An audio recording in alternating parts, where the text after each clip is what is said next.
Hello, welcome to Friday edition of Journalist Hangout. I am Dakbo Aruajoy, and today on the program, a former Nigerian Chief Judge harps on the need to save the judiciary, and federal government vows not to revoke power sector contracts. I'm playing about landing as cows take over away airport runway. I'll be joined by Emeka Madunago and Stella Sawyer. A Journalist Hangout starts now. Good morning.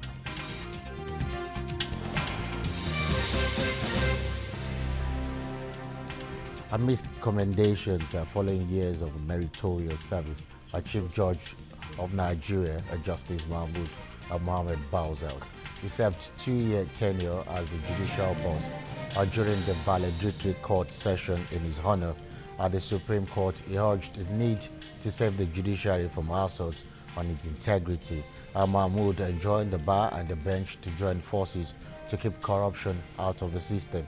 He further noted there were forces who wanted to truncate the process leading to the last presidential election, but the decision of the judiciary to ensure the success of the process. Should the Nigerian judiciary be saved from assault or corruption, or both? Your take, lady and gentlemen. Thank you very much for joining us, Ms. Sawyer. Thank you. And also, Emeka Madunago, thank you also for joining us. Let me start with you. What's your own take? The question I asked the last time, I know it's apparent we need to rescue the judiciary from corruption and all that. But some people say this is something we should have done a long time ago. Yeah, I want to start by saying corruption concerning the judges, actually leaves a sore taste in the mouth. We've always look up to the judiciary as the last hope of the common man.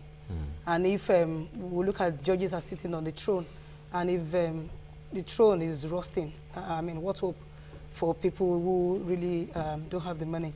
And so to me, I think the issue of corruption concerning judges is not a new thing. If you recall, the late Kayode Esho's panel actually indicted some judges, but I learned they were quietly, relieved of their positions. If such judges have been, arraigned in court, and if they've been, maybe some of them jailed, maybe it would have sent a note of warning to other judges. But because, Nigerians, when people don't get punished for whatever action they've taken or they're undertaking, people just take it for granted and they just want to go on with it. I think for what is going on now, I'm happy because definitely to send a note of warning to whoever is thinking of corruptly enriching himself or herself, because it's not just about judges, the main folk. I learned some female judges too have been indicted one way or the other. So to me, I think what is happening is it's good for our system, and the advice from the judge is something we should actually take. We should start cleansing, cleaning the system. Okay, what do you think? Yeah, first of all, I will have to congratulate His Lordship Justice Mohammed on the successful conclusion of his judicial career, and I wish him well in retirement. And then also wish Justice Walter Onogan a successful tenure. But I'm very uncomfortable with the fact that President Buhari didn't forward his name to the Senate for confirmation, because if you say we have a problem on our hands, if you say that corruption is one of the, that fighting corruption is going to be one of the key pillars of your administration, what it means is that you should empower people in sensitive positions that you want to help you fight that war. Now, in this case, we're talking of the Chief Justice of Nigeria. I don't know why the last minute decision, it had to come at the last minute. And I don't know why his name wasn't sent to the Senate for confirmation and all of that. If you feel he's not, fit, then you should come out to say it. Otherwise, I think we should just allow, let necessary administrative procedure proceed, because you must empower him to work hard. And this appointment is going to lapse after 3 months if it's not confirmed. Now, you cannot equate that with, somebody might want to argue, okay, what about Ibrahim Magui? He has not been confirmed. but there are two different cases. You're talking about the head of the judiciary, you know, the third arm of government. Now, moving on, yes, if you look at the speech, if you read the speech of His Lordship Justice Mohammed, the outgone CJM, he said every care must be taken to protect and to safeguard the integrity of the judiciary. The judiciary must be treated carefully, and that has been my position.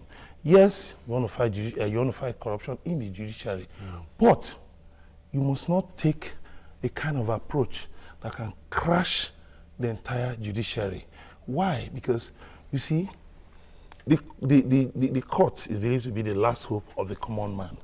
And definitely, you must handle the officers in the Temple of Justice in such a way that you don't end up degrading the sanctity of the judiciary. What you have at hand is not that the entire judicial system is corrupt. What you have at hand is that you allege that there are certain officers in the Temple of Justice who have not discharged their duties, you know, according to the judicial oath they swore. Now, you cannot, in trying to get rid of the bad apples, set fire to the entire farm. Yes, set fire to the entire farm. After all, there are judges and justices of the Supreme Court and justices of the Court of Appeal who, retired and serving, whose conduct has really given Nigerians, a much reason to be hopeful about the future of this country. That's why I would say we should be very careful. And then again, can I come back to you? Let me just get to talking also.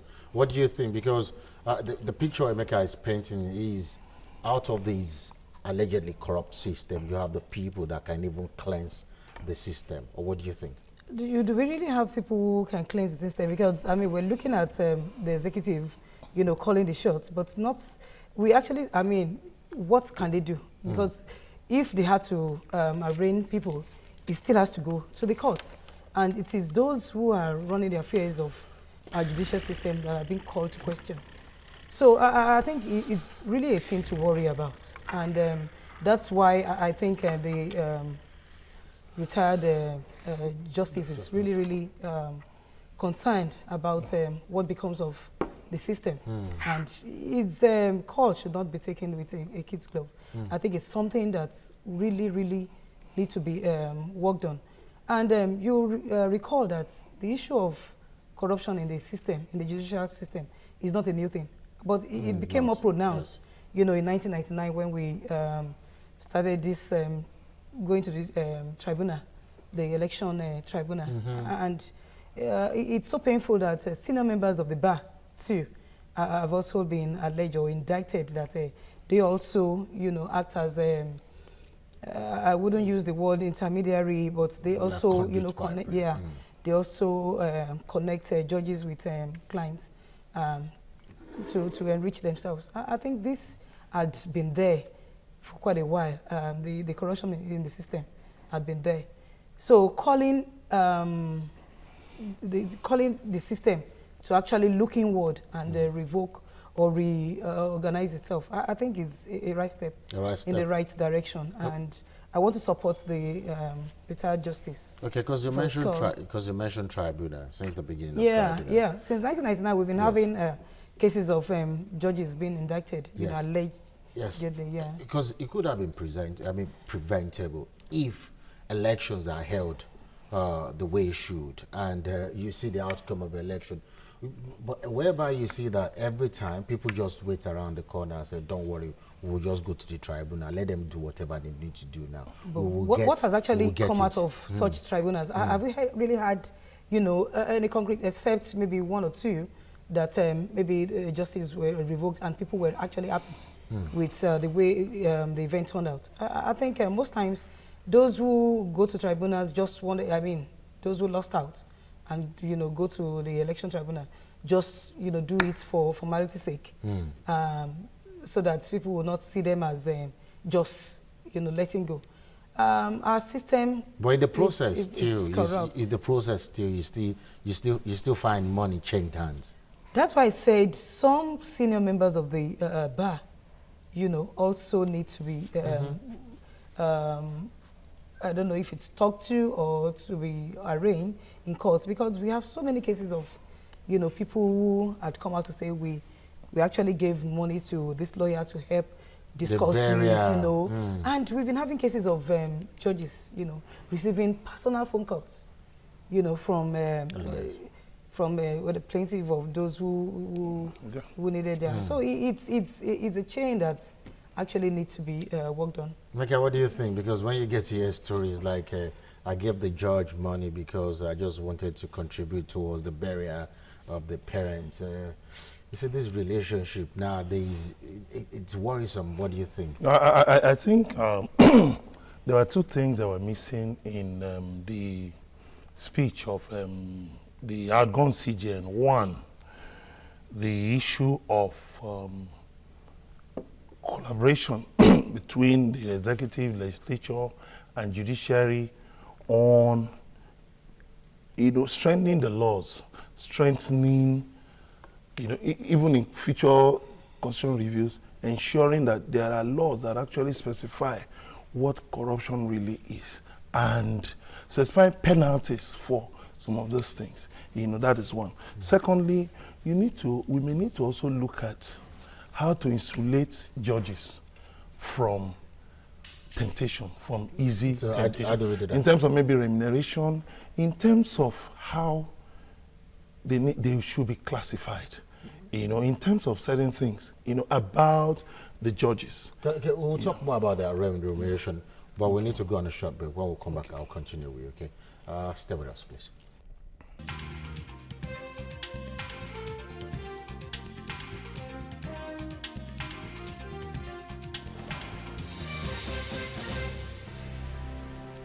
Welcome back. You're still watching Journalist Hangout, and I did interrupt Emeka Madunagu to go on that short break. The question I wanted to ask then was, you talked about remuneration. Do you want to say the judges? Conditions of service. Conditions of service. Because if you look at, there was a time. Because my question is, are they not well taken care of now? I think it's not just about being well taken care of. I think we should also look at the psychological aspect of it. How lawyers are prepared to, transform to become judges. I saw one tweet just now. He said we should save the judiciary from assault. And the question is, who is even assaulting the judiciary? The manner of the DSS rates on the judiciary left much to be desired. Yeah. It really left much to be desired. The DSS? Yes, you're talking of a very sensitive institution. You can also, for instance, you want to fight corruption in CBN, and they just invade the place, open all the vaults, and say, yes, look, no. There are ways to go about this so that you don't compromise the integrity of the judiciary, one, and then the image of the nation. You're dealing with a few bad eggs. You don't set the poultry on fire. That's my belief. Yes, you talk about, fighting corruption. Yes, fight corruption. Deal with corruption. But there are more sophisticated ways of dealing with corruption now, because let me tell you, our lawmakers really need to get schooled in the dimensions of corruption that have arisen all over the world today. Even corruption that is mixed with politics. Corruption that goes with international politics. You may think, okay, a foreign country is sending aid to Nigeria. Yes. But what kind of aid?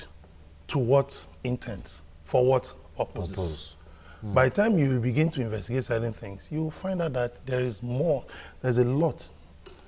There's a lot happening that leaves much to be desired. For instance, some days ago, the World Bank blacklisted 14 Nigerian firms. And don't forget, this issue of the fraud involving those firms had been on a long time. For a long time.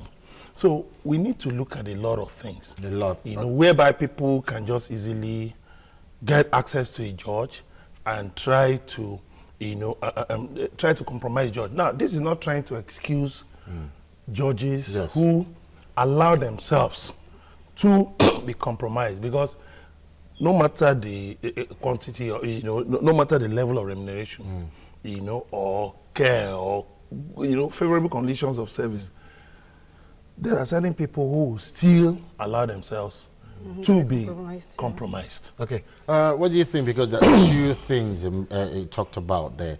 The first question is who's really assaulting the judiciary? Because I think you were trying to. I think, well, it talked about the way the DSS actually went at night to break down, Batter down doors and all that. and that actually was actually in a bad taste. I don't see the reason why, if they had sent invitations for them to come, to be interrogated, I don't think the judges will have said no. But the DSS have actually come out to also explain the rationale behind their action. And so I don't want to join issues with them. No, but he fell flat on his face because the same NJC had some years ago invited security agencies to investigate an election tribunal. I have Princess on the line. Princess, good evening. You're calling from Ikoton? Yes, I want to speak to you. You want to do what? You're on Journalist Hangout. What do you have to say about what we're discussing? Princess? Okay. And the other part of the question, the one I had, you mentioned conditions of, condition of service. Yeah, condition of service. I don't know how much, well, it definitely will vary. But I think this is the time to start asking the executive to, we need to reorganize the way our government officials are being paid. Remember, there was, some few years, there was this call that those in our legislative arm of government, we should actually look at what they are getting. In a situation whereby you're asking Nigerians to cut costs, we're in recession, and those legislators are still getting what they claim is due to them. You imagine a senator going on with millions, of naira in a month. Somebody who asks me, doing what? I know well, of course. It's a big question. They are working. It's a big question. I want to admit that they are working.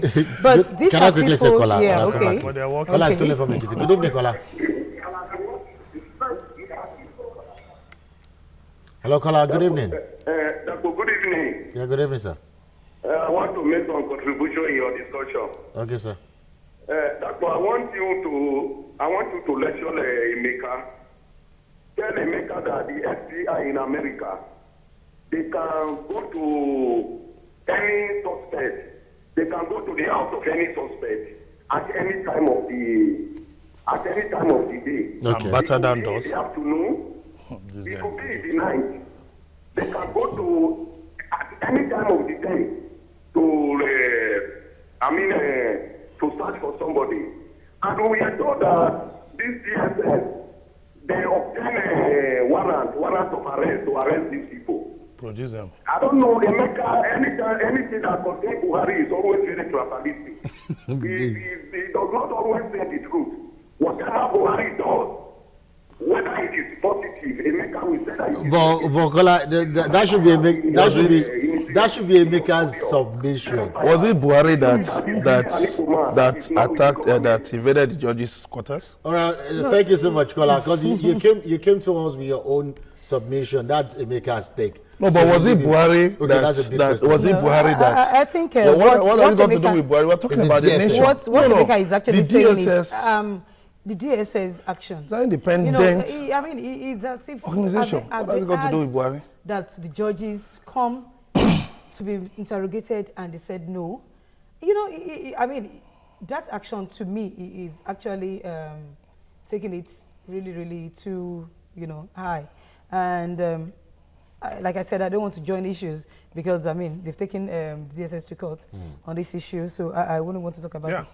But for us, I think it's just a wake-up call to whoever is corrupt or who is actually thinking of corruptly enriching himself to actually look back and say, oh, I don't want to go the way my colleagues went. I don't want to be embarrassed the way my colleagues are being embarrassed. I think it's just a way to send a signal to say, well, this corruption fight is real. But how did we get here, really? Because practically, even in some churches and mosques, you find out some people are still corrupt there.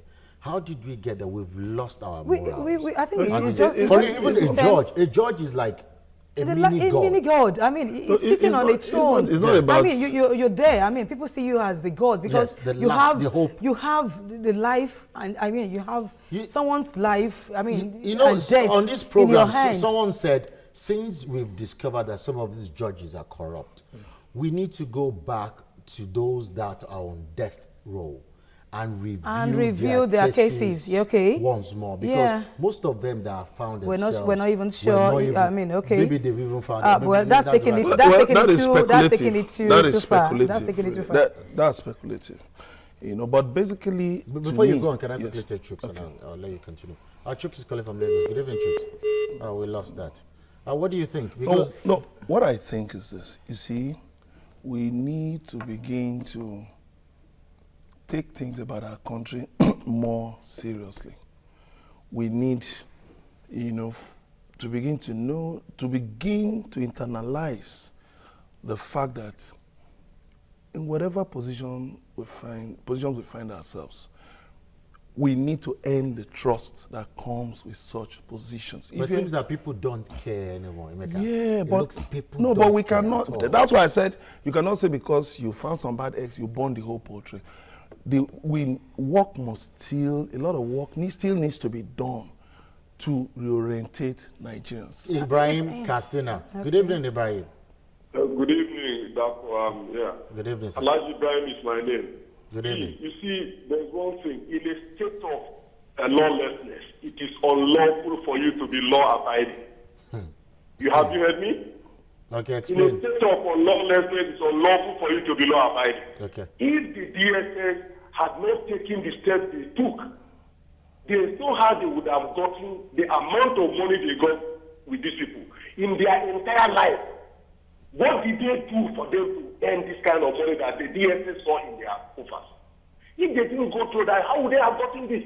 Look at the case of what you call Port Harcourt, where the stupid governor there, went and he sold Ibrahim, I take exception to that. Thank you very much for your contribution. But yeah, don't use such words like stupid. I'm surprised even why would you say in a state of lawlessness? You correct The system. You correct the system. You look at the things that led to the state of lawlessness because two wrongs can never make a right. Like I keep saying, you don't burn the poultry because you saw some bad eggs. The basic thing is this. You see, those who we've elected over the years, how much of the people's trust have they actually shown that they respect? If I try to get some of these arguments, really, they are trying to say, if you had told someone that we come into your house tomorrow, or you found wanting for corruption, won't they just maybe keep the evidence or something? No, you see, these things still remain allegations, which need to be proven in court. So the fact that you said you recovered billions, you still need to prove them in court. So like my colleague said, you know, we shouldn't go into it because since the matters are in court, I think some of the judges have actually gone. I think let's leave it. Can I come back to you? Okay, we should also remember that some few years ago, NJC actually said they've made recommendations to the federal government. Okay. And you know, do you want to reserve your thought because I really need to go on this short break. When we'll come back, I'll continue with it. Don't go anywhere, please.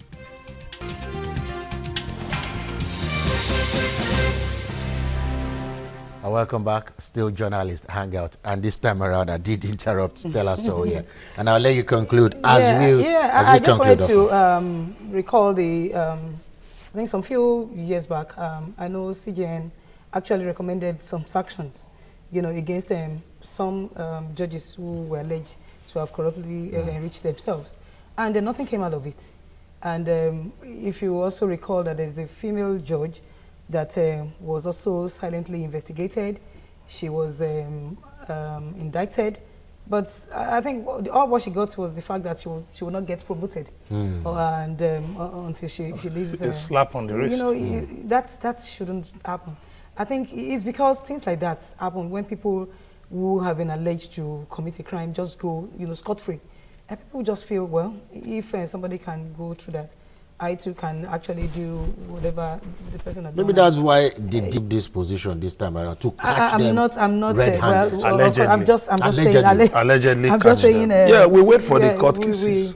We'll I think see we're how the looking at court the cases system come now, and I think, like I keep saying, is a call for us to actually clean our system. Your conclusion, Emeka? Yeah, for me, I was also taken aback by some comments credited to Professor Ishesage. You know, in an investigation, you don't obstruct those who are constitutionally empowered to do their work. You know, by trying to absolve some officials of government and then now pronouncing guilt on some other agencies of government, it appears he's putting himself as the prosecutor and the judge. And I think the government should discourage that as much as possible. The government should make sure that the security agencies do the job of investigating such cases.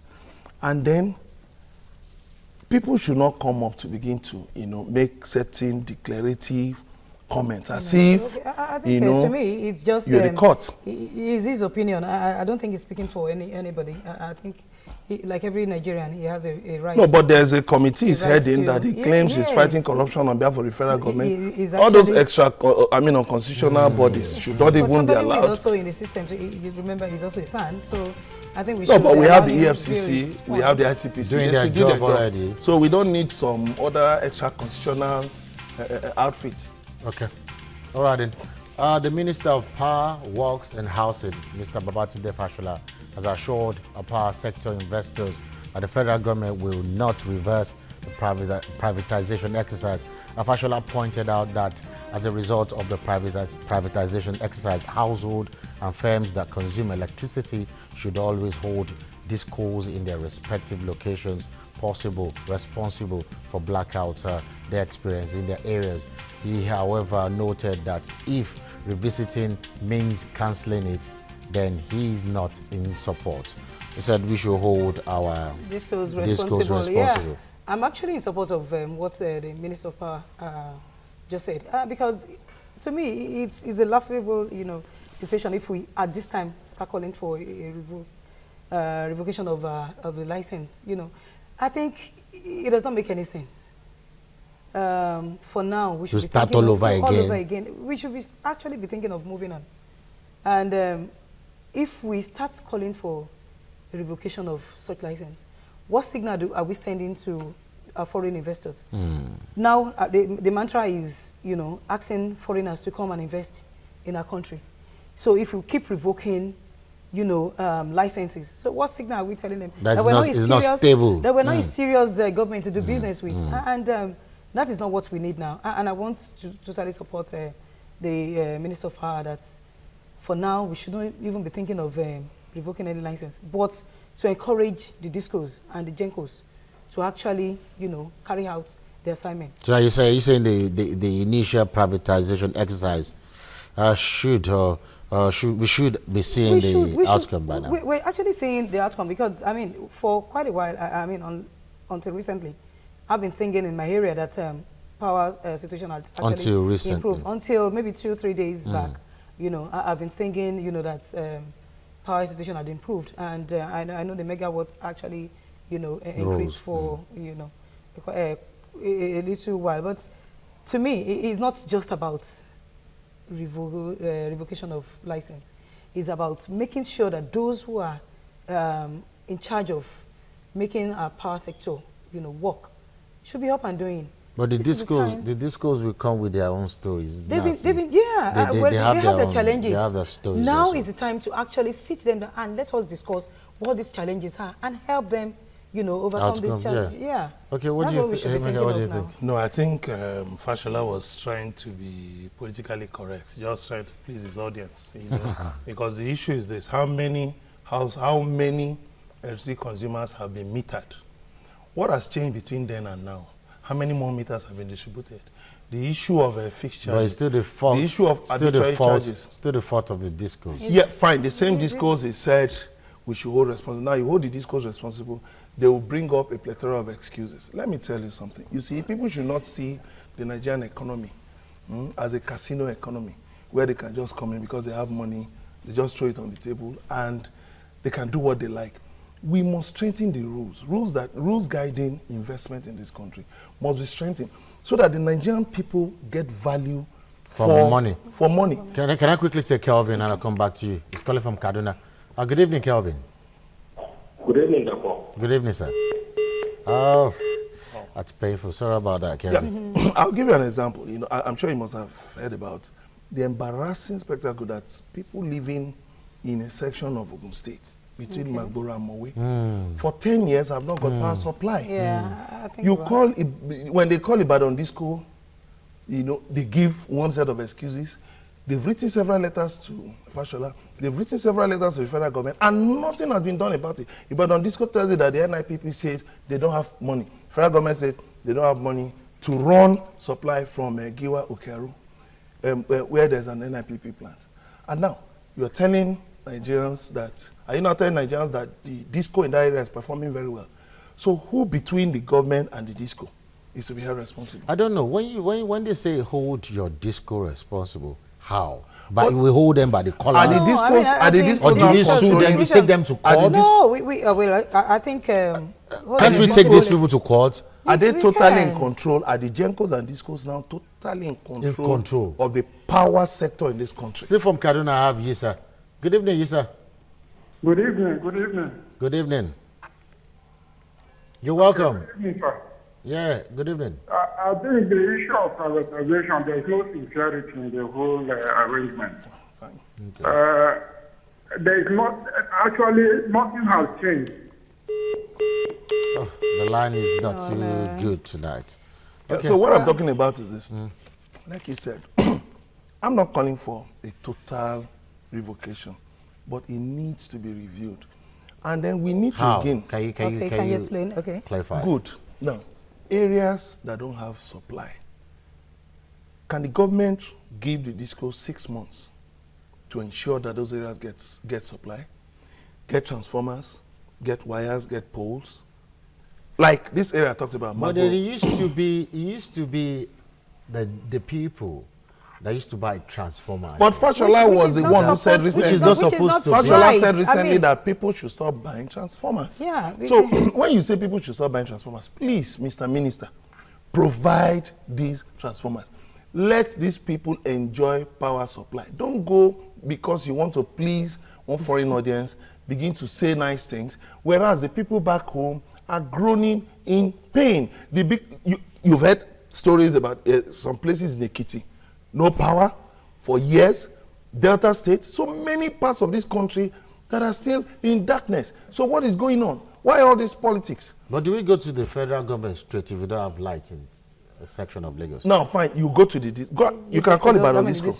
Ask them about what I talked about. Is it the primary responsibility of Fashola? I think it's. I mean, we're talking about. You could say an SOS. If you remember what Sanusi, the Emir of Kano, said some time back in a lecture, he said that the Minister of Power is not really totally in control of the power sector. That what is it controlling anyway? He is calling from United Kingdom. Good evening, Ahi. Hi, good evening, guys. You guys are doing a fantastic job. Thank you so much. I'd like to start off by saying, giving a quote by J. Edgar Hoover, one of the founding director of FBI. He says, they have the privilege to choose the time they commit crime. We have the privilege of choosing the time we are to arrest them. I want to go back to what you guys were talking about previously, about the lack of decorum the DSS showed in arresting, carrying out the arrest. Now, I still find it baffling that people are still saying that these guys ought to have been invited before that they shouldn't have gone about the way they went about it. It's baffling because we know as Nigerians what is obtainable. There is no way you tell someone, I'm coming to check your house, and they will leave the stuff still in their house. If they have been invited, of course they will clean everything up. And I heard the maker saying that, yes, that still need to be proved that whatever that was found in their house. At least they lay their hands on those items. That's why they are able to have something even to prove or disprove. Now, if there is nothing whatsoever, Let's assume that whatever they have found in their houses are legitimately theirs or they can defend it. But we know that there's no way that they could have found those stuff there. I've lived in the US, I've presently living in the UK. The law here, the policemen, they don't care who you are. Cliff Richard was raided without proper warning. Judges in the US, severally, the municipal judges, they come to their house and raid them once it's alleged to have, they have enough sufficient evidence against you. They come at night. They break down your door. All right,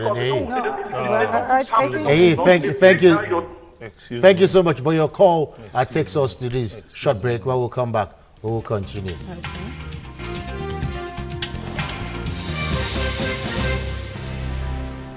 Welcome back. Still journalist hangout. Ladies and gentlemen, what do you think your conclusion? Yeah, we're actually talking about the call that the license of those who are involved in the power sector should not be revoked. And I said I'm in support of that. Because if we revoke now, it's like we'll be going around in circle. And that brings me to the situation in the, not the power sector this time around, the sale of our refineries. Yeah. What has become of our refineries? Remember during the Yaradua time, the sale of our refineries was actually revoked. And then, you know, those who actually bought into the unbundled companies actually gave us some few months that they can actually turn around the refineries. And that within some few months, we'll be having 60% of usage. But that didn't work out. And till now, we're still battling with our refineries. So I think if we go the way of what people are calling the fact that it should be revoked, then it's like going back to basis, and nothing good will come out of it. Nothing For good. now, what I want to suggest is that the discos and jescos should be encouraged, you know, should be assisted to look at what they can do to help the situation, not revoking of a license. Okay, your conclusion? Yeah, for me, the situation needs to be reviewed. Things need to change. You see, if Nigerians are not getting value for whatever the discos. But what review are you talking about now? Yeah, what I'm talking about review in terms of performance okay, review. Even Fashola said as much, that if we're talking about, you know, making the system better, making certain things, you know, better. But what is also delaying the conclusion of the privatization process? Talking about the transmission system.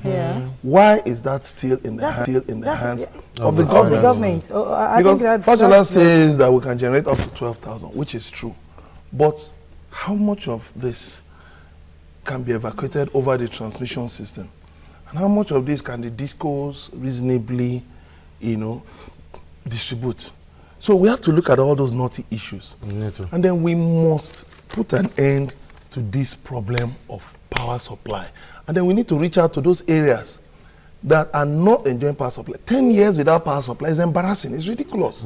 It should not be part of our area. That's where you stay. No, the other area. There are places in that you can Google all these things. But there are also areas so many too, areas. You know, commendation have been coming from such areas. Yeah, now why can some Nigerians be? Are you saying some animals are more equal than others in Nigeria? Everybody must bring the commendation. Okay. I'm moving on.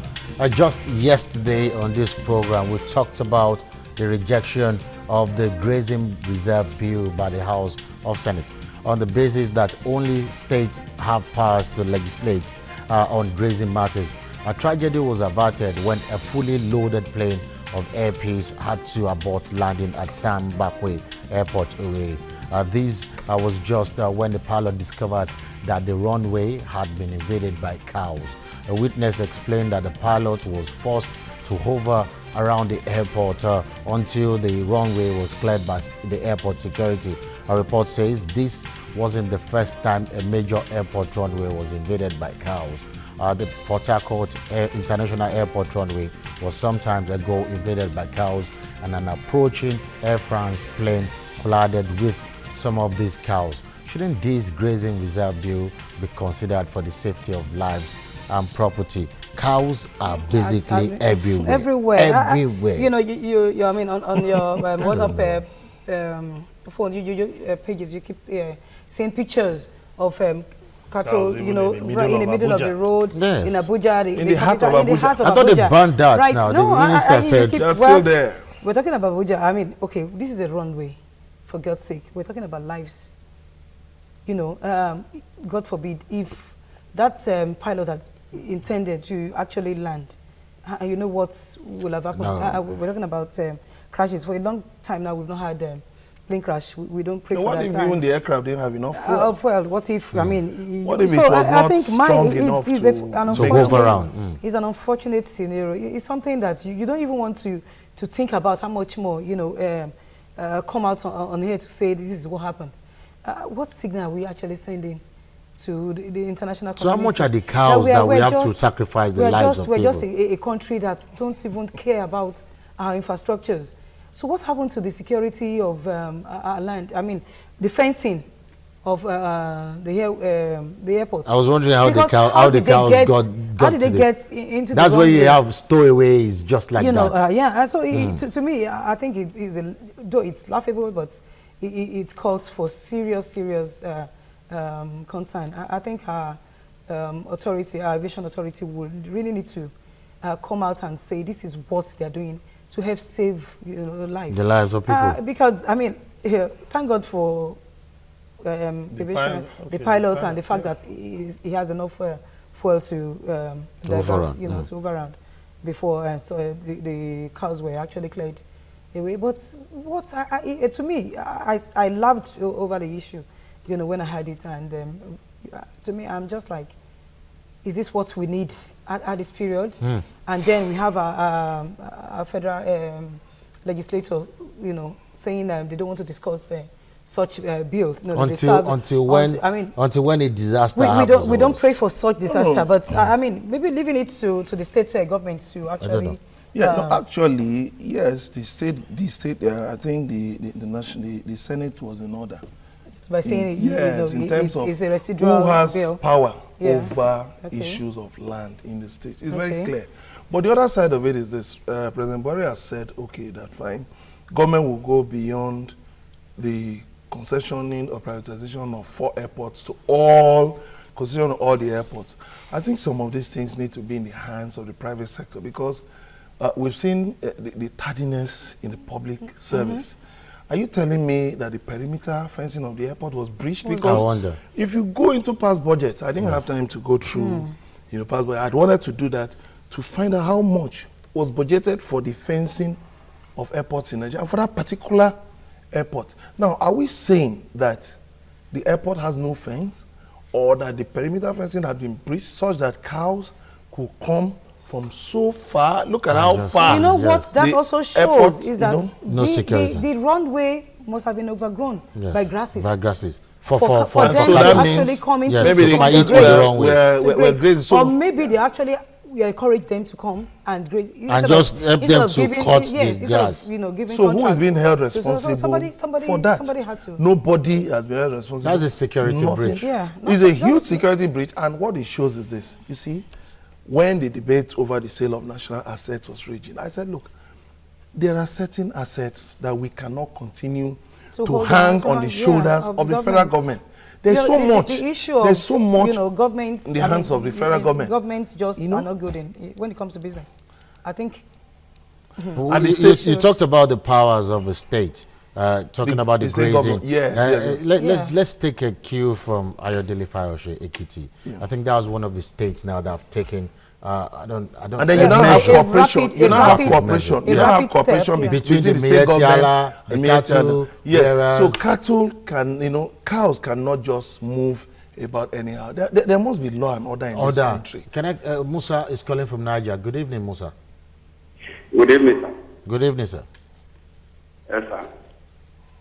What I want to contribute is that it is very important that we... Hello, sir. Yes, listening to you, Musa. Yeah, good evening, sir. It's very important that we should be patriotic in this country. If somebody is running a business, that person should be solely responsible on how to manage his business. Yes, correct. So as to avoid clashes. Because some people are just hiding under ethnicity, religion, and whatever, in not saying the real truth. If I want to rear poultry, for example, if I want to start poultry, is there any bill that tells me that I can just go to a state and then invest there and start rearing poultry? It's either I buy the land or I get a lease. Yeah. So it's better we face this head on, because a cow entering into an airport and with pilots aborting a flight, this disaster hanging. So it's better we tell ourselves the truth. All right, if you want to rear your cow, you should be able to curtail it wherever you are rearing it. All right, thank you so much, Musa. Yeah, apart from, what's it called? Apart from even cattle, people rear cattle. There are people, there are dog breeders. So the dog breeders just allow people breeding all kinds of things. Yes. Because we should get realistic, because this is getting out of hand, really. And the measure that Ayodele Fayose took, do you think that is something that should be replicated in most states? Call them to order. You cannot just be rearing cows in the city. It's not just about rearing cows in the city. We're talking about the airports now. I mean, for God's sake, between the airport and maybe town, it takes a while. It takes a while. It's some distance. So how did they get? Airport how did they get? I mean, I've been there. So I know. So how did they get that far and getting into, you know, the runway? I think that's what. But they go through the bush. But you know, yes, the airport some of these are supposed to be airport. Fenced. Yes. With barbed wires and you know and walls. So how did they, you know, unless there's a breach, there's a breach, or it just shows that we're not taking serious infrastructure. Okay. Yeah, that's just it. I think it's a ridiculous. Ridiculous one. From Taraba, I have Usman. Good evening, Usman.